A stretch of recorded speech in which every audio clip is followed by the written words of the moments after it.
Teacher அப்படி இருந்த காலம் போயிடுச்சு. அந்த மாதிரி காலம் போயிடுச்சு. இப்ப வேற ஆப்ஷனே இல்லாம டீச்சரா இருக்கிறவங்க நிறைய பேர். வேற ஆப்ஷனே இல்லாம சரி ஏதோ அப்படி அவங்களை பற்றி பேச போகிறேன்.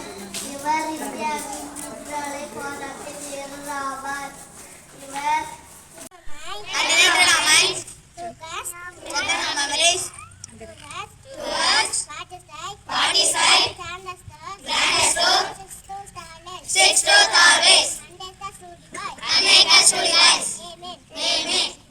मन अधिनायक जय हे भारत भाग्य विधाता पंजाब सिंध गुजरात मराठा द्राविड उत्कल बंगा विंध्य हिमाचल यमुना गंगा उच्चल जलधि तरंगा तव शुभ नामे जागे तव शुभ आशीष मागे गाहे तव जय गाथा जन गण मंगलदायक जय हे भारत भाग्य